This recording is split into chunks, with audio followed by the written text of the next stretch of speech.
स्वागत है आप लोगों का न्यू स्टडी मेनिया में। और इस वीडियो में हम लोग देखने वाले हैं क्लास 7 का विज्ञान बुक का चैप्टर 14 जिसका नाम है ऊष्मा। और हम लोग देखने वाले हैं इस चैप्टर का सारा प्रश्न और उत्तर। तो हम लोग शुरुआत करते हैं। हम लोग अब शुरू करते हैं और देखते हैं पहला प्रश्न। तो इसमें क्या बोला है कि इनमें से क्या ऊष्मारोधी है। पहला ऑप्शन है लोहा, दूसरा ऑप्शन है सोना, और तीसरा ऑप्शन है चांदी, और चौथा ऑप्शन है प्लास्टिक। तो इसका सही ऑप्शन हो जाएगा प्लास्टिक। ऐसा क्यों? क्योंकि प्लास्टिक एक ऊष्मारोधी पदार्थ है। ऊष्मारोधी कहने का मतलब है कि वैसी वस्तुएं जिनसे ऊष्मा पास नहीं होती है। ठीक है, अब हम देखते हैं पहले का दूसरा प्रश्न। तो पहले का दूसरा में क्या पूछा है कि एक खाना पकाने का बर्तन काला होता है क्योंकि, यानी कि खाना पकाने का जो बर्तन होता है वो काला क्यों होता है। तो पहला ऑप्शन क्या दिया है, काले पदार्थ अधिक गर्मी अवशोषित करते हैं, या फिर काली सतहों को साफ करना आसान है, या फिर काले पदार्थ अधिक गर्मी को दर्शाते हैं, या फिर बर्तन की सामग्री क्षतिग्रस्त नहीं होती। तो इसका सही ऑप्शन क्या हो जाएगा? इसका सही ऑप्शन हो जाएगा पहला ऑप्शन, यानी कि काले पदार्थ अधिक गर्मी अवशोषित करते हैं क्योंकि गहरे रंग के जो पदार्थ होते हैं वो अधिक गर्मी अवशोषित करते हैं। ठीक है, अब हम देखते हैं तीसरा प्रश्न। तीसरा प्रश्न में क्या बोला है कि लोहे की एक गोली को 50 डिग्री सेल्सियस तक गर्म किया गया और इसे पानी से भरे एक मग में गिरा दिया गया। ठीक है, और पानी का तापमान भी 50 डिग्री सेल्सियस था। तो ऊष्मा का प्रवाह, यानी कि ऊष्मा का प्रवाह कहाँ से कहाँ होगा ये बताना है। और इसका ऑप्शन हम लोग देख लेते हैं एक बार ऑप्शन को। पहला ऑप्शन दिया है कि लोहे की गोली से पानी की ओर होगा, या फिर दूसरा ऑप्शन क्या बोला है कि पानी से लोहे की गोली की ओर होगा, या फिर तीसरा ऑप्शन क्या बोला है कि किसी भी दिशा में नहीं होगा, या फिर चौथा ऑप्शन बोला है कि दोनों की ओर होगा। तो इसका सही ऑप्शन क्या हो जाएगा? इसका सही ऑप्शन हो जाएगा ऑप्शन तीसरा ऑप्शन। ऐसा इसलिए क्योंकि किसी भी दिशा में नहीं होगा प्रवाह। ऐसा क्यों होगा? क्योंकि तापमान जो होता है वो तापमान कहने का मतलब है ऊष्मा। तो ऊष्मा अधिक तापमान से कम तापमान की ओर प्रवाह करता है। और यहाँ पर तो पानी भी 50 डिग्री सेल्सियस है और गोली भी 50 डिग्री सेल्सियस है, इसलिए ऊष्मा का प्रवाह कहीं होगा ही नहीं। अब लोग बढ़ते हैं अगले प्रश्न की ओर। पहला का चौथा प्रश्न में क्या बोला है कि गर्मी स्थानांतरण की निम्नलिखित में से किस प्रक्रिया में किसी माध्यम की आवश्यकता नहीं है। यानी कि गर्मी स्थानांतरण जो होता है, यानी कि ऊष्मा संचरण, तो उसमें कौन सा प्रक्रिया होता है जिसमें माध्यम का आवश्यकता होता ही नहीं है। तो आप लोगों को मैंने जब पढ़ाया था चैप्टर, तो आप लोगों को याद होगा कि ऊष्मा संचरण जो होती है वो 3 प्रकार की होती है, 3 विधि से। पहला चालन, और दूसरा संवहन, और तीसरा विकिरण। तो यहाँ पर हम देखते हैं ऑप्शन में क्या दिया है। ऑप्शन में दिया है चावल। यहाँ पर चावल नहीं, यहाँ पर चालन होगा। इसे आप लोग ठीक कर लीजिएगा अपने बुक में भी, चालन। और दूसरा ऑप्शन दिया है संवहन, और तीसरा ऑप्शन दिया है विकिरण, और चौथा ऑप्शन दिया है सभी में। तो इसका सही ऑप्शन क्या हो जाएगा? इसका सही ऑप्शन हो जाएगा ऑप्शन तीसरा, विकिरण। क्योंकि विकिरण विधि ऐसी विधि है जिसमें किसी माध्यम की आवश्यकता नहीं होती है गर्मी स्थानांतरण के लिए। ठीक है, अब हम देखते हैं दूसरे प्रश्न की ओर। दूसरा प्रश्न में क्या पूछा है कि एक स्वस्थ व्यक्ति का औसत तापमान क्या होता है, पता कीजिए। तो एक स्वस्थ व्यक्ति का औसत तापमान क्या होता है? 37 डिग्री सेल्सियस होता है। तो इसे आप लोग लिख लीजिए कि मानव शरीर का औसत तापमान 37 डिग्री सेल्सियस होता है। अब हम लोग बढ़ते हैं अगले प्रश्न की ओर। तीसरा प्रश्न में क्या पूछा है कि तवे को पकड़ने का हत्था लकड़ी का बना होता है क्यों, इसे बताना है। तो ऐसा क्यों होता है? तो इसका उत्तर हो जाएगा कि तवा पकड़ने वाला हत्था लकड़ी का होता है क्योंकि लकड़ी ऊष्मारोधी होता है। ठीक है, और जिसके कारण यह जल्दी गर्म नहीं होता है, और इसे पकड़ने पर हाथ भी नहीं जलता है। आप लोगों ने अपने घर में जरूर देखा होगा, तवा इस प्रकार से होता है।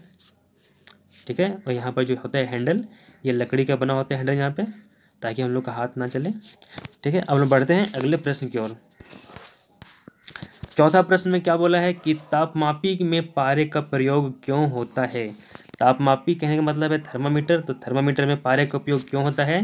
तो थर्मामीटर में पारा का उपयोग निम्न कारणों से होता है। पहला कारण क्या है कि पारा एक तरल धातु है। ठीक है, और दूसरा, तापमान बढ़ने पर पारा का प्रसार यानी कि फैलाव एक समान होता है। ठीक, और तीसरा कारण क्या है कि पारा ऊष्मा का सुचालक है। और चौथा कारण क्या है कि पारा चमकदार होता है। और पांचवा कारण कि पारा शीशे से नहीं चिपकता है। ठीक है, अब लोग बढ़ते हैं अगले प्रश्न की ओर। 5वां प्रश्न में क्या बोला है कि ऊष्मा चालक तथा ऊष्मारोधी प्रत्येक के दो दो उदाहरण दीजिए। यानी कि ऊष्मा चालक का 2 उदाहरण देना है और ऊष्मारोधी का 2 उदाहरण देना है। ठीक है, हम लोग देखते हैं इसका उदाहरण क्या हो जाएगा।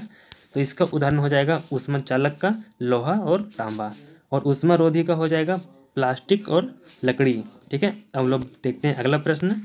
अब 6ठा प्रश्न में क्या बोला है कि प्रयोगशाला तापमापी तथा डॉक्टरी तापमापी की समानताएं और अंतर लिखिए। तो इसका आंसर क्या हो जाएगा, इसका आंसर हो जाएगा इस प्रकार से। डॉक्टरी तापमापी कहने का मतलब है डॉक्टरी थर्मामीटर। तो डॉक्टरी थर्मामीटर से केवल मानव शरीर का तापमान मापा जा सकता है और इसमें किंक होता है। ठीक है, और तथा इसका परिसर 35 डिग्री सेल्सियस से 32 डिग्री सेल्सियस तक होता है। और प्रयोगशाला तापमापी जो होता है इसमें क्या हो जाएगा कि प्रयोगशाला तापमापी को मानव शरीर के अलावा अन्य वस्तुओं का तापमान मापने के लिए उपयोग होता है, और इसमें किंक नहीं होता है, और इसका परिसर 10 डिग्री सेल्सियस से 110 डिग्री सेल्सियस तक होता है। यहाँ पे किंक बोलने का मतलब है कि इसका काम होता है किंक का, ये जो पारा होता है थर्मामीटर में उसे पूरा नीचे गिरने से रोकता है। अब लोग देखते हैं अगला प्रश्न। तो अगला प्रश्न 7वां प्रश्न में क्या बोला है कि सर्दियों में एक मोटी चादर ओढ़ने के बदले 2-3 पतली चादरें ओढ़ने से अधिक ऊष्मा मिलती है, व्याख्या कीजिए। यानी कि अगर आप एक चादर को ओढ़ते हैं और उसके बदले में अगर आप लोग 2-3 पतला पतला चादर को मिला के ओढ़ते हैं तो आप लोगों को अधिक गर्मी मिलती है। ऐसा क्यों, ये बताना है। तो ऐसा इसलिए होता है क्योंकि इसका उत्तर हो जाएगा सर्दियों में एक मोटा चादर के बदले 2-3 चादर ओढ़ने से अधिक ऊष्मा मिलती है, क्योंकि 2-3 चादर में वायु का क्षेत्रफल बहुत अधिक होता है जो हमारे शरीर की ऊष्मा को बाहर विकिरित होने से रोकती है, अतः हमें गर्मी लगती है। विकिरित का मतलब है कि बाहर फैलने से रोकना, और ये आपका उत्तर हो गया।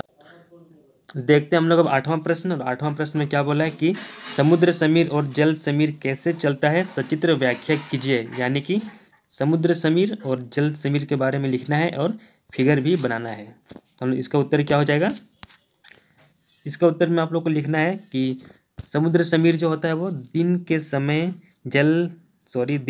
स्थल जल की अपेक्षा जल्दी गर्म होता है, और स्थल की हवा गर्म होकर ऊपर उठती है और समुद्र की ओर चली जाती है, और इसका स्थान लेने के लिए समुद्र की ठंडी हवा स्थल की ओर आती है।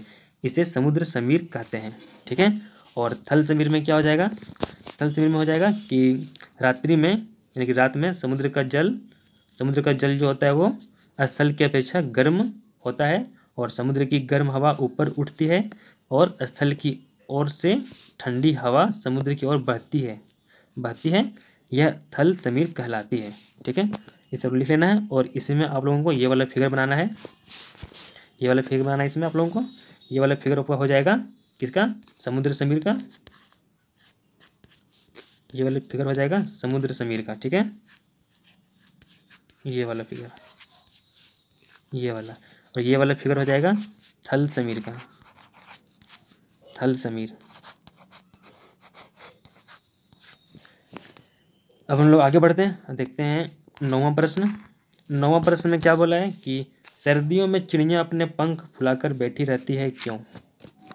तो ऐसा क्यों करती है, इसका उत्तर क्या हो जाएगा, इसका उत्तर हो जाएगा कि जो चिड़िया होती है तो चिड़िया के पंख फुलाकर बैठने से उसके पंखों में हवा भर जाती है, और वह हवा चिड़िया के शरीर के संपर्क में आने से गर्म हो जाती है, जिससे उसे गर्मी का एहसास होता है।